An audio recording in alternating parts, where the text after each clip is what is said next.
సుకుమార్ గారు 'పుష్ప 2' స్క్రీన్ ప్లేకి national award win అయితే సోషల్ మీడియాలో కొంతమంది అన్‌డిజర్వింగ్ అంటున్నారు. అంతెందుకు నాకు తెలిసినోడు ఒకడు కూడా అదే మాట. అప్పుడు నా ఇన్నర్ వాయిస్ ఏంటంటే సుకుమార్ గారికి 'పుష్ప 2' స్క్రీన్ ప్లేకే నేషనల్ అవార్డ్ ఎందుకు వచ్చిందో చెప్పాలనిపించింది. వాడికే కాదు ఇలా అనుకున్న ప్రతి ఒక్కడికి 'పుష్ప 2లో సుకుమార్ గారి రైటింగ్ బ్రిలియన్స్ ఏంటో చెప్పాలనిపించింది. అందుకే ఈ వీడియో. ఒప్పుకుంటా 'పుష్ప 2' చాలా simple and thin story line. కానీ ఒక సేయింగ్ ఉంటుంది.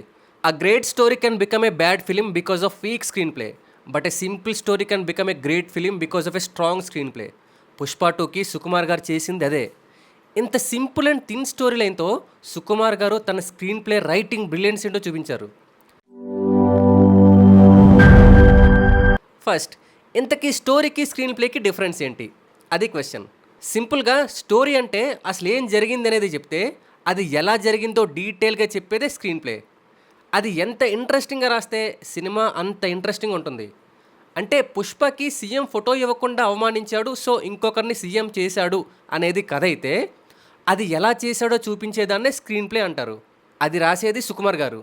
నీ దగ్గర నా దగ్గర మంచి స్టోరీ ఐడియాస్ ఉంటాయి, కానీ మనం వాటికి మంచి స్క్రీన్ ప్లే రాస్తున్నామా అనేదే క్వశ్చన్ అయితే కాస్త ఆలోచిస్తాం చెప్పడానికి. కానీ పుష్ప 2లో సుకుమార్ గారు మల్టిపుల్ సీక్వెన్సెస్తో తన స్క్రీన్ ప్లేని ఎంత బాగా డిజైన్ చేశారంటే ప్రతి దానికి ఒక స్ట్రక్చర్ ఉంటుంది. సో ఈరోజు వాటి గురించి మాట్లాడుకుందాం. ఒక సీక్వెన్స్ ఎలా స్టార్ట్ చేయాలి, ఎలా ఎండ్ చేయాలి, ఒక సీక్వెన్స్లో ఏమేమి ఉంటాయి అనేది తెలుసుకుందాం. ఫస్ట్, అసలు సీక్వెన్స్ అంటే ఏంటి? ఒక నెరేటివ్ని ఫామ్ చేసే సిరీస్ ఆఫ్ సీన్స్ని సీక్వెన్స్ అంటారు. ఇంకా సింపుల్గా చెప్పాలంటే ఒక సినిమాలో ఒక ఇంపార్టెంట్ సిచ్యువేషన్ని కంప్లీట్ చేసే గ్రూప్ ఆఫ్ సీన్స్ని సీక్వెన్స్ అంటారు. For example popular Venky train sequence, spider movie ఆ ఆడవాళ్ళతో ఉండే సీక్వెన్స్, ఇలా చాలా ఉంటాయి. బట్ ఈరోజు ఈ సీక్వెన్స్ టెక్నిక్ ఎక్స్ప్లెయిన్ చేయడానికి పుష్ప 2ని తీసుకుందాం. ఈజీగా అర్థమవుతుంది మీకు. చాలా కామెంట్స్ ఉన్నాం, పుష్ప పార్ట్ 2లో స్టోరీయే లేదు, అంతా ఎలివేషన్సే అని. యాక్చువల్లీ ఈ స్టేట్మెంట్లో ఫస్ట్ పార్ట్కి టు సమ్ ఎక్స్టెంట్ నేను కూడా యాక్సెప్ట్ చేస్తా, కానీ రైటింగ్ వైజ్గా సుకుమార్ బ్రిలియన్స్ కనబడుతుంది మీకు. ముందు దాని గురించి కూడా మాట్లాడుకుందాం. ఫస్ట్, సీక్వెన్స్ అంటే ఏంటి అనేది అయితే తెలిసింది. ఇప్పుడు ఒక సీక్వెన్స్ ఎలా స్టార్ట్ చేయాలి, సీక్వెన్స్లో ఉంటాయి, ఇది క్వశ్చన్. సినిమాని మనం యూజువల్లీ 3 యాక్ట్ స్ట్రక్చర్లో చూస్తాం. బిగినింగ్, మిడిల్ అండ్ ఎండ్ కదా. సీక్వెన్స్కి కూడా అంతే. ప్రతి సీక్వెన్స్కి కూడా ఒక సెటప్, ఒక కాన్ఫ్లిక్ట్ అండ్ ఒక మినీ క్లైమాక్స్ ఉంటుంది. అండ్ ఆ మినీ క్లైమాక్స్ అనేది స్టోరీని నెక్స్ట్ సీక్వెన్స్ ఆర్ ప్లాట్కి స్మూత్గా ప్రోగ్రెస్ అయ్యేలా చేయాలి. సో దీన్ని ఒక మినీ మూవీలో ట్రీట్ చేయొచ్చు. And Pushpa part 2 is all about these sequences. ఈ 3 hours సినిమాని సింపుల్గా చెప్పు అంటే Japan sequence, police station sequence, photo sequence, sorry sequence, సరుకుని శ్రీలంక దాటించే సీక్వెన్స్, జాతర సీక్వెన్స్ అండ్ ఫైనల్లీ ఆ క్లైమాక్స్ సీక్వెన్స్. ఒక సినిమాని ఇలా సీక్వెన్స్లో రాసుకోవడం వల్ల యూజ్ ఏంటి? ఇది క్వశ్చన్. దీనికి ఆన్సర్ తర్వాత చెప్తా. ముందు అసలు పుష్ప 2లో సీక్వెన్సెస్ ఎలా డిజైన్ చేశారు అనేది చూద్దాం. ఫస్ట్, ఆ పోలీస్ స్టేషన్ సీక్వెన్స్ తీసుకుందాం. గుర్తుందిగా సీక్వెన్స్ అంటే ఏంటి? ఒక మినీ మూవీ లెక్క. Setup, conflict and mini climax ఉంటాయి. సో ఈ సీక్వెన్స్కి సెటప్ షెకావత్ రివెంజ్ ప్లాన్తో స్టార్ట్ అవుతుంది. కూలీస్తో కలిసి లారీ ఎక్కుతాడు. కాన్ఫ్లిక్ట్ ఏంటి? కూలీస్ అందరినీ జైల్లో వేస్తాడు. అండ్ ఫైనల్లీ ఆ మినీ క్లైమాక్స్ ఏంటి? పుష్ప ఎంట్రీతో కంప్లీట్ అయ్యి ఆ కూలీస్ని ఎలా రిలీజ్ చేశాడు అనే పే ఆఫ్తో ఎండ్ అవుతుంది. ఇది స్ట్రక్చర్. ఏంటి, ఈజీగా ఉంది కదా. బట్ మనం ఎప్పుడు సీక్వెన్సెస్ రాసుకున్నా ఫస్ట్ ఆలోచించాల్సింది అసలు మన సీక్వెన్స్ పర్పస్ ఏంటి అని. ఇది క్లారిటీ ఉంటే మనం బిగినింగ్ అండ్ ఎండ్ అనేది కొంచెం ఈజీగా క్రాక్ చేయగలం. ఈ పోలీస్ స్టేషన్ సీక్వెన్స్ చూద్దాం. ఫస్ట్, ఈ సీక్వెన్స్ పర్పస్ 2 థ్రెడ్స్ని ఎస్టాబ్లిష్ చేయడం. ఒకటి, Shekhawat revenge angle. 2, Pushpa syndicate leader అయ్యాక ఎంత రేంజ్కి వెళ్ళాడో ఆడియన్స్కి చూపించడం. ఫస్ట్ థ్రెడ్ మీకు సెటప్ ఇస్తే సెకండ్ థ్రెడ్ మీకు ఎండింగ్ ఇచ్చేసింది. ఆ రెండింటి మధ్య క్లాషే మిడిల్ కాన్ఫ్లిక్ట్. ఇంతే. సరే, ఇప్పుడు ఈ సీక్వెన్స్ అంటే ఏంటో అందరికీ తెలుసు, కానీ దీన్ని ఇంట్రెస్టింగ్గా ఎలా ప్రజెంట్ చేయాలి? ఇది క్వశ్చన్. ఈ స్టేషన్ సీక్వెన్స్ ప్రజెంటేషన్ చూడండి. జస్ట్ లారీ ఎక్కడం, జైల్ రెస్క్యూ చేయడం అంటే ఈ సీక్వెన్స్ చాలా ఫ్లాట్గా ఉండేది.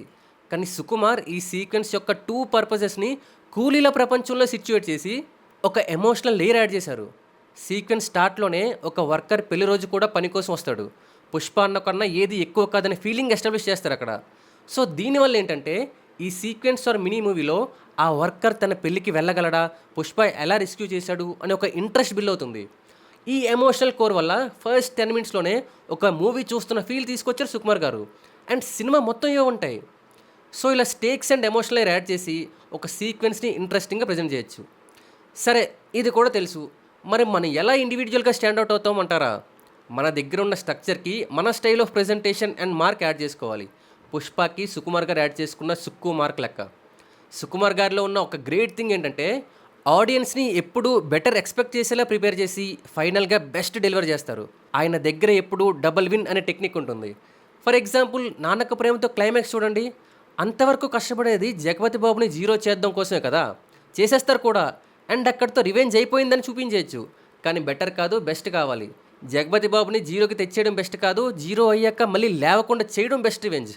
అందుకే ఆ గ్యాస్ స్టేషన్ సీన్ ఉండేది. అండ్ రంగస్థలం క్లైమాక్స్లో జగపతి బాబు, ప్రకాష్ రాజ్ సీన్స్ కూడా బెటర్ అండ్ బెస్ట్కి కరెక్ట్ ఎగ్జాంపుల్స్. సింపుల్గా ఎండ్ చేసేయచ్చు అనిపించే పాయింట్లో సుకుమార్ గారు ఇంకో స్టెప్ ముందుకు వెళ్ళి ఇంపాక్ట్ని డబుల్ చేస్తారు. సేమ్ 'పుష్ప 2' ఫస్ట్ సీక్వెన్స్ చూసుకుంటే జస్ట్ ఆ పెళ్లి కొడుకుని తీసుకెళ్ళిపోతే ఆ సీన్ పర్పస్ కంప్లీట్ అయిపోద్ది. లేదు తన వర్కర్స్ అందరినీ తీసుకెళ్ళిపోయినా షెకావత్ మీద పుష్ప గెలిచినట్టే అవుద్ది. కానీ చెప్పా కదా, బెటర్ కాదు బెస్ట్ కావాలి. పుష్ప తన మనుషుల్ని తీసుకెళ్ళిపోవడం మాత్రమే కాదు, షెకావత్ స్టేషన్లో ప్రతి పోలీస్ ఆఫీసర్ని కూడా తీసుకెళ్ళిపోతాడు పర్మనెంట్గా. ఇది దెబ్బ మీద దెబ్బ అంటే. ఇలాంటి డబల్ విన్ రైటింగ్ స్టైల్ అనేది సుకుమార్ గారి మూవీస్లో చాలా ఉంటాయి. అండ్ మళ్ళీ పుష్ప దగ్గరకు వచ్చేస్తే ఈ ఒక్క సీక్వెన్స్తో షెకావత్ రియలైజ్ అయ్యే మూమెంట్ ఏంటి? కూలీల నోటి నుండి పుష్ప అనే పేరు బయటికి తీసుకురావడం జరగదు. అండ్ 2, పోలీస్ పవర్తో పుష్పని ఏం చెయ్యలేం. ఈ రియలైజేషన్తో ఎండ్ అయ్యే ఈ సీక్వెన్స్ నెక్స్ట్ సీక్వెన్స్లో సొల్యూషన్ కోసం నెరేటివ్ని పుష్ చేస్తుంది. సో ఈ ఒక్క సీక్వెన్స్తో మనకి సీక్వెన్స్ స్ట్రక్చర్ అర్థమైంది. దాన్ని ఒక మినీ మూవీలా ట్రీట్ చేసి ఆడియన్స్కి ఇంట్రెస్టింగ్ ఎలా ప్రజెంట్ చేయాలో అర్థమైంది. ఆ కూలీ ఎమోషనల్ లేరు అదే కదా. మన ఇండివిజువల్ మార్క్ ఎలా చూపించాలో అర్థమైంది సుకుమార్ గారి డబల్ విన్ టెక్నిక్లా. అసలు సుకుమార్ గారు 'పుష్ప 2'కి ఎందుకు మోస్ట్లీ ఈ సీక్వెన్స్ స్టైల్లోనే ప్రజెంట్ చేశారు అనేది క్వశ్చన్. మీరు గమనిస్తే 'పుష్ప పార్ట్ 1'లో చాలా నెరేటివ్ థ్రెడ్స్ ఓపెన్గా కనిపిస్తాయి. షెకావత్ రివెంజ్, పుష్ప ఎలా రూల్ చేస్తాడు, తన family background, Sunil character track, love story, syndicate politics, ఇలా చాలా సప్లోట్స్ ఉంటాయి. మరి ఇప్పుడు పార్ట్ 2లో ఈ థ్రెడ్స్ అన్ని సపరేట్ సీన్స్లో స్ట్రైట్గా చూపిస్తే సినిమా పేసింగ్ స్లో అయిపోయి ఆడియన్స్కి బోర్ కొట్టేస్తుంది. పార్ట్ 2 ఇంత పెద్ద హిట్ అయ్యేది కూడా కాదు. సో సుకుమార్ గారు స్మార్ట్గా ఈ థ్రెడ్స్ని ఒక్కొక్కటిగా హ్యాండిల్ చేయకుండా 2-3 థ్రెడ్స్ని కలిపి ఒక స్ట్రాంగ్ సీక్వెన్స్లో స్టిచ్ చేశారు. ఆడియన్స్ ఫోకస్ మాత్రం ఆ సీక్వెన్స్లో మెయిన్ కాన్ఫ్లిక్ట్ మీదనే ఉంటుంది. బట్ ఆ సప్లాట్ సైలెంట్గా ప్రోగ్రెస్ అవుతుంటాయి. అందుకే సినిమా మీకు నడిచిపోద్ది తప్ప బోర్ కొట్టదు ఎక్కడ. ఆ పోలీస్ స్టేషన్ సీక్వెన్స్లో Pushpa rise and Shekhawat revenge థ్రెడ్స్ని ఇంట్రడ్యూస్ చేశారు. నెక్స్ట్ ఇప్పుడు ఫోటో సీక్వెన్స్ చూడండి. 2 థ్రెడ్స్ చూపిస్తారు. ఒకటి లవ్ లైఫ్, 2 పాలిటిక్స్. ఈ సీక్వెన్స్లో సెటప్ శ్రీవల్లి సీఎం సార్తో ఫోటో కావాలి అని అడగడం. కాన్ఫ్లిక్ట్ ఏంటి? సీఎం సార్ ఫోటో ఇవ్వకపోవడం. మరి మినీ క్లైమాక్స్ సిద్ధప్ప నాయుడే నెక్స్ట్ సీఎం అని పుష్ప డిసైడ్ అవ్వడం. ఇది ఇక్కడ కూడా ఆ మినీ క్లైమాక్స్తో స్టోరీ ముందుకు ప్రోగ్రెస్ అవుతుంది చూడండి. ఇక్కడితో అయిపోయిందా అంటే లేదు. మళ్ళీ సీక్వెన్స్ అంటే మినీ మూవీ అనే దగ్గరికి వస్తా. ఎంత మూవీ అయినా హీరోకి అలా ఎలివేషన్స్ పడుతూ ఉంటే కిక్కే ఉంటుంది. హీరో హై చూడాలి, తర్వాత హీరో డౌన్ అవ్వాలి, మళ్ళీ లెగిస్తే కదా అది పీక్ హీరోయిజం. ఆ సారీ సీక్వెన్స్ చూడండి. ఇక్కడ సెటప్ ఏంటి? సిద్ధప్ప నాయుడు పుష్ప చేత షెకావత్కి సారీ చెప్పించడం. కాన్ఫ్లిక్ట్ ఏంటి? అస్సలు తగ్గేదేలే అనే పుష్ప సారీ చెప్పడానికి ఒప్పుకోవడం. And next mini climax. Mini క్లైమాక్స్లో పుష్ప సారీ చెప్తాడు. అక్కడితో ఆ సీన్ ఎండ్ అయిపోద్ది కూడా. ఆడియన్స్గా మనం కూడా రిలాక్స్ అయిపోయి ఇక్కడ నుండి నెక్స్ట్ స్టోరీ ఎటు వెళ్తుందని చూస్తాం. అప్పుడు సుకుమార్ గారు తన అస్సలు తగ్గేదేలే అస్త్రాన్ని యూజ్ చేస్తారు. మళ్ళీ వెనక్కి వెళ్ళి ఫస్ట్ పార్ట్లో జస్ట్ బట్టలు ఇప్పించి రాత్రిపూట రోడ్డు మీద నడిపించినందుకు షెకావత్ సారీ ఎక్స్పెక్ట్ చేస్తాడు. అలాంటిది ఇప్పుడు అందరూ చూస్తుండగా తన మీద వచ్చపోసి ఆ రివెంజ్ని ఇంకో లెవెల్కి తీసుకెళ్ళిపోతాడు. సో ఫస్ట్ సారీ చెప్పి డౌన్ చేసినా మళ్ళీ వెనక్కి వచ్చి అస్సలు తగ్గేదేలే అని నెక్స్ట్ లెవెల్ హై తీసుకొచ్చారు. ఆ దమ్ముంటే పట్టుకోర షెకావత్ అనేది ఇప్పటికీ పాపులరే. దానికి రీజన్ ఇదే. అసలు మనం ఎక్స్పెక్ట్ కూడా చేయం ఇలాంటి ఒక సీన్ జరుగుతుందని. సుకుమార్ గారు ఎప్పుడు ఆ అన్ఎక్స్పెక్టెడ్ ప్లేస్ నుండి వస్తారు. అండ్ ఆ గంగమ్మ తల్లి జాతర సీక్వెన్స్లో కూడా ఈ సీక్వెన్స్లో శ్రీవల్లి థ్రెడ్ ముందుకు వెళ్ళడం, ప్రెగ్నెంట్ అవ్వడం, పుష్ప ఇంటి పేరు ఇష్యూ అండ్ సినిమా ఫర్దర్గా వచ్చే స్టేక్స్ని ఇక్కడ ప్లాన్ చేయడం, ఈ 3 జరుగుతాయి ఈ సీక్వెన్స్లో. అలానే అజయ్ వచ్చే దగ్గర హీరోయిజం డౌన్ అవుతుంది, మళ్ళీ రష్మిక మోనోలోగ్తో ఎలివేట్ అవుతుంది. సో ఇలా మీకు పుష్ప 2 మొత్తం సపరేట్ సీన్స్ కన్నా ఇలా డిజైన్ సీక్వెన్సెసే ఎక్కువ కనిపిస్తాయి. ఈ సీక్వెన్స్ టెక్నిక్ అర్థం చేసుకొని పుష్ప 2ని మళ్ళీ చూస్తే సుకుమార్ రైటింగ్ బ్రిలియన్స్ మాత్రమే కాదు, ఒక సీక్వెన్స్ ఎలా డిజైన్ చేయాలి, నెరేటివ్ మూమెంటం ఎలా మెయింటైన్ చేయాలి అనేది క్లారిటీ వస్తుంది. అండ్ ఈ అండర్స్టాండింగ్ అనేది మనలాంటి యాస్పైరింగ్ స్క్రీన్ రైటర్స్కి ఒక కాన్ఫిడెన్స్ ఇస్తుంది. ఈ వీడియో మెయిన్ ఎయిమ్ ఇదే. అండ్ ఈ ఒక్క పుష్ప 2 నుండే ఒక సీన్ ఎలా రాయాలి, ఒక క్యారెక్టర్ని ఎలా స్టోరీలో ఇంట్రడ్యూస్ చేయాలి, స్మూత్ ట్రాన్సిషన్స్ అంటే ఎలా ఉంటాయి, ఇలా చాలా ఉంటాయి నేర్చుకోవడానికి. అవి నెక్స్ట్ టైం మాట్లాడుకుందాం. అండ్ ఈ video already 5 months back post చేసాం. కానీ అప్పుడు ఆడియో బాలేదు. చాలామంది సరిగ్గా వినబడట్లేదు మళ్ళీ చేయండి అన్నారు. బట్ అప్పుడు కుదరలేదు. కానీ ఈరోజు 'పుష్ప 2' స్క్రీన్ ప్లేకి సుకుమార్ గారు నేషనల్ అవార్డ్ గెలుచుకోవడం అండ్ సోషల్ మీడియాలో కొన్ని రియాక్షన్స్ చూసాక ఇది మళ్ళీ చెప్పాలనిపించింది. అందుకే ఈ వీడియో చేస్తున్నాం. అండ్ మళ్ళీ చెప్తున్నా, ఈ వీడియోస్ ఏదో మాకు అన్నీ తెలుసు అని చేయట్లేదు.